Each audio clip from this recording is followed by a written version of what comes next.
if you're jumping into weight loss diets or extreme diets or like random workouts that you see on YouTube, or you're crucifying yourself when you're running every day, getting so far, falling off track and then regain, you're just doing the same thing over and over again and expecting a different result. That's like the definition of insanity.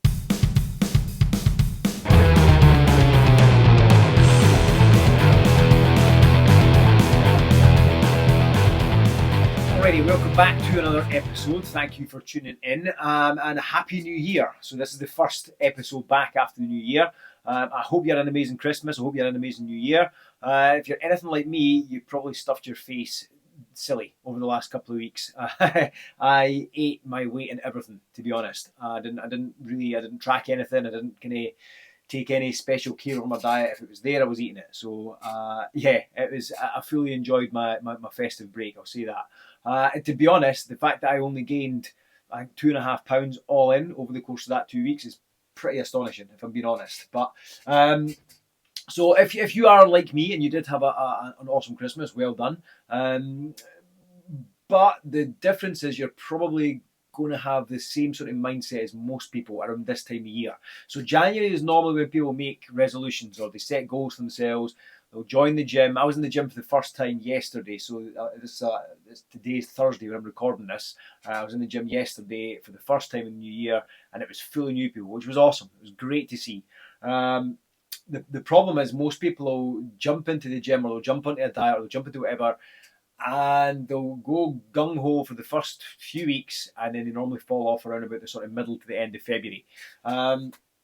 So what I want to talk about today is how to not have that happen. All right, what things you need to do this year to make sure that weight loss is something you can actually achieve. All right, because so many people make this a resolution at the start of the year. They're going to lose weight, they're going to get fitter, they're going to feel healthier, and then it all goes pear-shaped. As I say, they get to the middle of the end of February, and then it's gone. They've stopped. They stopped going to the gym, or something's came up. Life's thrown them a curveball. They've maybe stopped seeing progress, or they don't see the point, or the diet they're on is really not that enjoyable. They're not having fun. They're feeling pretty miserable because they've cut everything out of their life, and then it goes tits up. So they stop doing whatever it is they're doing. They'll regain any weight that they've lost over the course of that small period of time. And then the whole yo-yo diet cycle continues then for the rest of the year until we get to next year, and then we start the whole process again. All right, man, that's exhausting. All right, it's really, really exhausting. So I want to set you up in the best possible way to make sure that does not happen to you this year. All right, if weight loss is your goal in 2024, then let's make sure we're doing things the right way. All right, so what we kind of want to speak about first, I've already touched on a few of these things. All right, what I want you to really avoid doing. All right, there's a couple of things I want you to avoid. And that is namely jumping onto any kind of named diet or fancy diet or anything that's got a crazy name, or that makes some kind of strange promise. We're going to be inundated with coaches and influencers and crazy gurus that are going to be telling you that their secret method, or their whatever program that they run has the only answer to fat loss. And the reason you can't lose weight is because you don't know the secrets they're selling. Right, and you'll read it, and you'll clever marketing and clever sales pitches will make you look at it and go, oh man, you just spoke about my entire life. You know exactly what I'm going through, and because it speaks to your soul and because it speaks to your emotions, you'll automatically jump into that. You'll spend thousands of pounds, and it's not going to get you any further forward. You're not going to be where you want to be. All right, so the answer doesn't lie in a weight loss supplement, a weight loss pill, a detox shake, a crazy diet that cuts out all your favourite food. Or a secret system that only the guru knows, who's going to share it with you for thousands of pounds.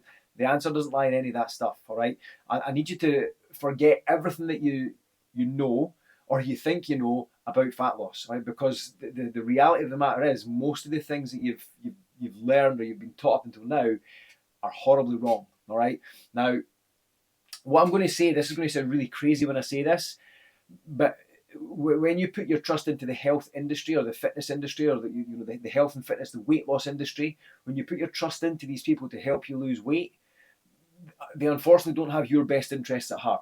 Right? They want you to buy into their products or buy into their services, and then they understand that you're going to fall off track. They also understand that you'll feel like it's your fault that you've fallen off track, and they also know that you'll feel like the product was working because initially you were losing weight. Right, but the fact that you fell off and you've regained it means you have to then go back to that same thing again, right? And they rely on you doing this year and year and year again. like week in, week out, month in, month out, year on year. All right, they rely on you doing that. Right, they want you to fail. They don't want you to succeed. They don't want you to lose weight long term, because then they lose. They lose some profit. They lose money. All right, there will be the odd one or two select people that make a bit of a difference in their life, but for the most part, you're just going to keep on going round in that same old circle. Right, and once you start to understand that, you can then say, well, actually, hang on, maybe this isn't the right way. All right, because here's the thing, man, and I ask this question to a lot of people all the time. How many times have you hopped into a diet or a Slimming World or Herbalife or any of these kind of crazy diets that you see?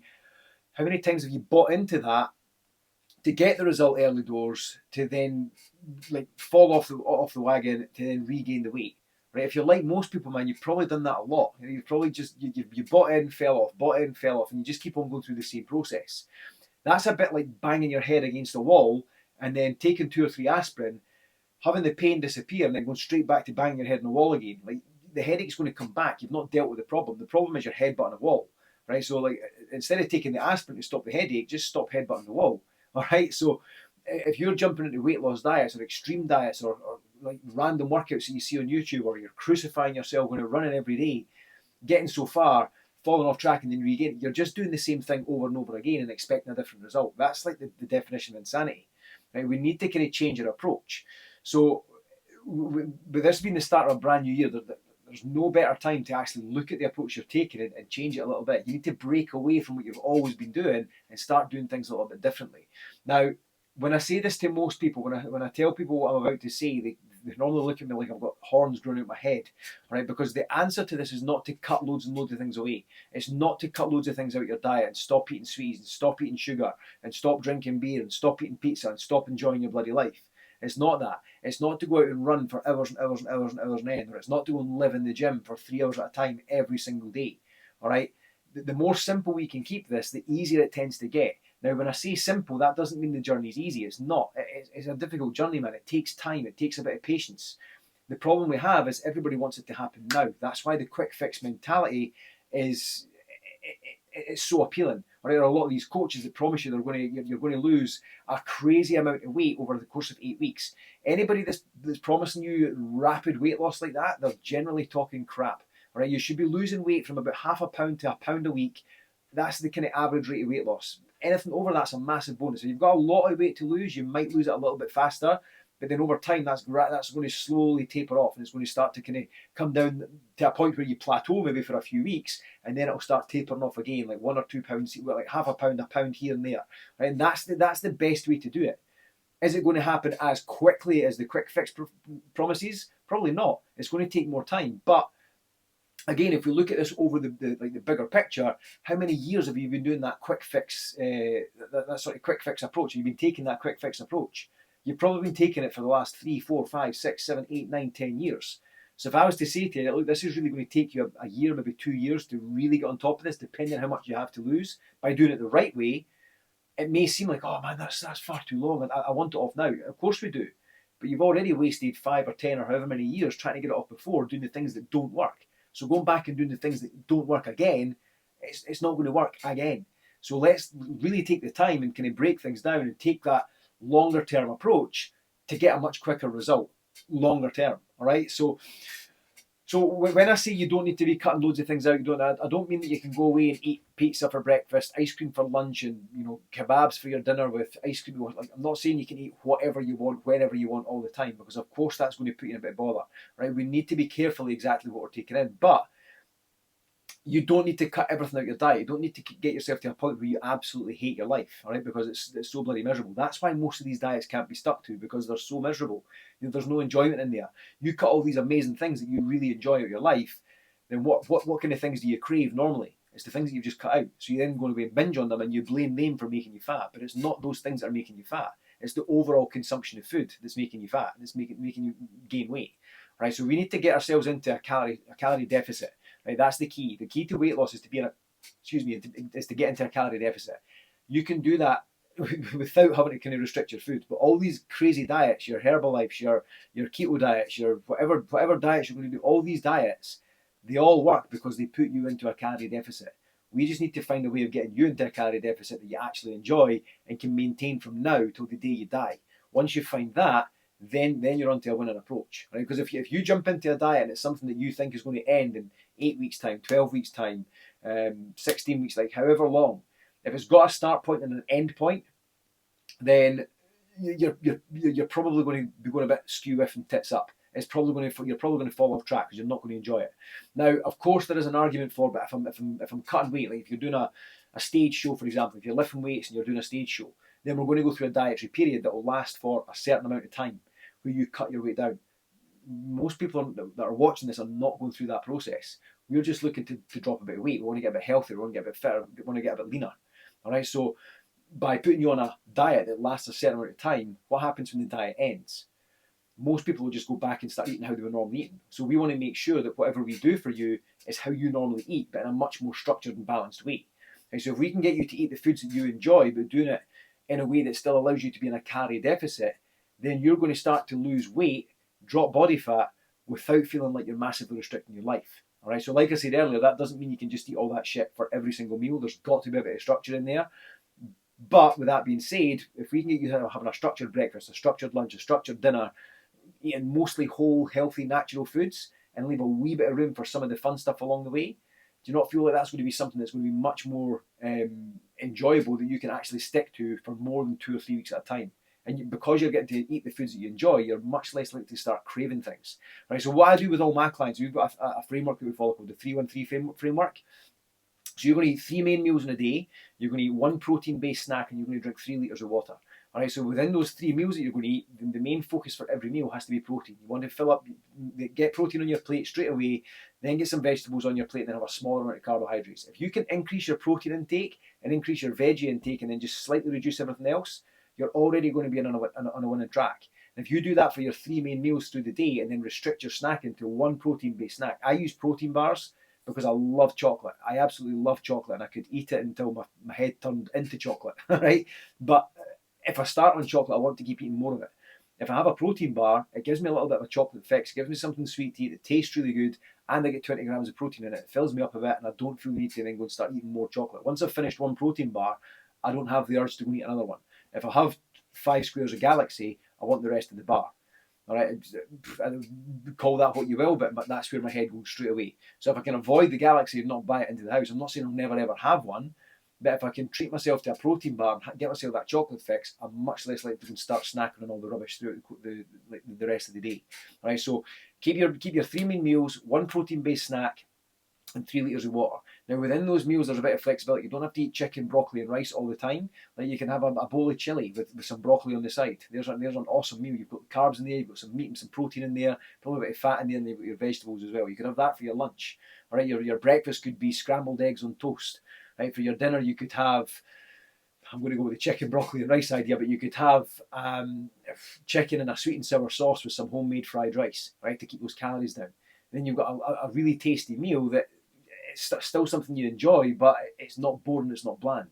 But because you've ate it and it's well structured, you've included a protein bar in there, or if you're able to have a caramel wafer and not want to eat the entire bag, have the caramel wafer, have 1 caramel wafer, cool. It's not got 20 grams of protein, but at least it gives you a chocolate fix. Or I'm saying a caramel wafer, it could be a Twix, whatever it may be. But if you're having that as your wee snack in between times, it's not going to cause that much of an issue.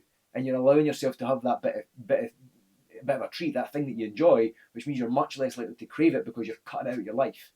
And if you just ate that way consistently for the next 3 to 6 months, you would easily drop 20, 30, 40 pounds, depending on how much you've got to lose. And in no time would you feel that you've been restricted. In no time would you feel that you've had to cut things out of your life. You're probably actually going to, dare I say, enjoy the process. All right. Now that's it from a dietary perspective. Now, what happens if you do that and then you fall off track? Right. This is another thing that trips people up. They'll follow a certain diet or a certain protocol. They'll have a slip up. They'll fall off track and they'll go, I've ruined my progress. I might as well stuff my face. No, the slip up's never the problem. Where the problem lies is your reaction to the slip up. So you have the slip up and then you either go wildly off track and hit the F it button, stuff your face full of absolutely everything because I'll get back on track on Monday. Right? And if that happens on a Wednesday, there's like 4 days it's stuff in your face that you've got that are going to cause a bit of problems. As opposed to having that one slip up on the Wednesday and saying, right, okay, back on track next second, getting back to what you were doing beforehand. Like don't starve yourself, don't take any extreme results, any extreme reactions, sorry. and just get right back on track. So eating your 3 main meals, your 1 protein-based snack, your 3 litres of water. Right, we'll talk about exercise in a second. Get straight back to doing that as quickly as possible. Then the slip up, it's not really that much of an issue. You've maybe consumed a few extra 100 calories that you wouldn't have had before, but it's not a problem. Whereas if you hit the panic button and start stuffing your face full of everything because you think you've wrecked your progress, then you've gone from an extra couple of 100 calories you've overconsumed to an extra couple of 1,000 calories you've overconsumed. That can then start to become problematic over time. All right, so instead of panicking, just get right back on track and keep yourself moving forward. All right. Now, in terms of exercise, again, what most people do is they try and overdo it because they think, I need to burn the fat away. I need to work out as hard as I possibly can and push myself as hard as I can to melt the fat away. Whether this is because you're starting out with exercise and have a lot to lose, or because you've had a slip up and you think you need to undo the damage you've done by punishing yourself in the gym. We don't need to do that. The exercise part of things plays such a small part. All right, if we could get you doing what we spoke about nutritionally, if we can get you doing that consistently, most days, following that as consistently as possible, and then getting you out walking every day, that would make such a massive difference. Anything over and above that we do exercise-wise is just a bonus. Right? So we use exercise to build and shape our body. So we use weight training to build muscle, which is going to give you that toned look that you're looking for. You want to build a bit of muscle. We would use cardiovascular exercise to improve our heart health and to improve our lung health, to make us fitter. And then we use the dietary side of things to start losing the body fat. All right, if you can do all 3 of those things in combination, then you've got a bit of a winning recipe, a bit of a winning formula, sorry. All right, so when it comes to what you need to do in the gym, again, you don't need to be in there every single day. All right, doing 2 or 3 days a week of strength training with daily walks, that's going to give you your biggest bang for buck. Obviously, if you wanted to be a bodybuilder and you wanted to kind of get on stage, you probably need to up the volume just a little bit. But if you're just looking to get a bit stronger, looking to get a bit healthier, looking to shape and tone your body, then doing 2 or 3 days full body strength training consistently, week on week, week in, week out, with what we spoke about from a nutritional standpoint, plus daily walks, that is going to see you being completely unrecognisable in the next 6 months. All right, if you were able to just stay consistent with those 3 things, the difference that would make in your body would be absolutely unbelievable. And you would see more progress following that kind of plan than you ever have jumping on quick fix after quick fix after quick fix, losing weight quick, regaining it quicker, losing weight quick, regaining it quicker. The more you go through that process, the harder it gets to lose weight. Whereas if you strip all of that away and ignore all of that stuff, right, instead of thinking about what you need to cut out your diet, start thinking what you need to add in: more protein, more vegetables, drink more water. All right, instead of thinking about killing yourself with exercise, start reducing the exercise and just walking more, and then doing 3 structured days in the gym or 2 structured days in the gym. Build that bit of muscle. Start focusing on that and get really good at that, and watch the difference that makes. All right, now I know I say, like, obviously 6 months to a year, maybe 2 years, depending on how much you've got to lose. It seems like such a massive amount of time. But if you were to just chip away at that day by day, focus on getting that half a pound off, right? If you've not lost any weight 1 week, cool, doesn't matter, man. Are you getting stronger in the gym? Are you feeling fitter? Are your clothes fitting better? Cool. Awesome, you've made progress. The next week you might lose 2 pounds. So therefore, over the course of 2 weeks, you've lost a pound a week. Right? You're still on average. All right, so we need to get away from this idea that we need to lose it as quickly as possible and then focusing solely on that number on the scale. Because when we focus only on that number on the scale, sometimes that can trip us up and then set us backwards. Right, so focus on all the other aspects that go with this. Focus on the process. Get the structure around your nutrition. Get your training in. Get your walks in every day. Get your training in, your exercise, your weightlifting. If that is something that takes your fancy, then go and build some muscle. If that doesn't take your fancy, cool, man. Stick with the walking and the nutrition. Just do that. Lifting the weights might just help to accelerate the process that wee bit. All right, but if it's not your thing, I get it. It's not for everybody. Focus on the nutritional framework. Focus on getting your steps in every day and be consistent at that. Get yourself as active as you possibly can doing that. You don't have to kill yourself. All right. When you focus on that and get that dialed in and get good at doing those basic things, you're going to see so much more progress. I promise. All right. But if you watch this and you take this advice and you don't do anything with it, and you just continually go, I need to lose it faster. I'm going to buy Herbalife. I'm going to do this. I'm going to give myself a jump start. Please understand that that's going to work in the early stages, but then you're going to fall off track. You're going to feel miserable, and then you're going to regain any weight you've lost. Take the slow, play the long game with this. Take the slower approach, and the results that you want are going to come around a lot faster, or a lot faster than you might think. All right. So instead of kind of being in exactly the same position, this time next year, or even that little bit worse, you might gain an extra 3, 4, 5 pounds over the course of the year. Instead of being 5 pounds heavier or just stuck in the same position, If you were to follow what I've just laid out in this video, if you followed that for the next 6 months to a year and then just kind of kept it moving forward, by this time next year, you're going to be in a much, much different position. A much, much different position. And then the goals that you're setting for yourself are going to be so much different. Instead of just setting that same old goal, I'm going to get fit this year, I'm going to get healthy this year, I'm going to lose weight. What diet can I do? Once you find the right diet and the right approach to nutrition, you'll never need to diet again. You'll never need to go down that path, all right? Get this dialed in and you're going to see such a massive difference. All right, so anyway, listen, I hope that made sense. If it did, I would love to hear some comments down below. If you've got any questions, please don't hesitate to ask, drop them in the comments. And if you are watching this on YouTube, then please do me a favour and hit that little like button and make sure you hit subscribe as well. The algorithm kind of likes that kind of stuff. So the more you like these videos and the more you drop comments or you hit that subscribe button, the more YouTube's going to help you share this message with other people. All right, so if you've got any value from it at all, please make sure you hit the like button. Please make sure you hit that subscribe button. And we will see you on the next episode. Have an awesome day.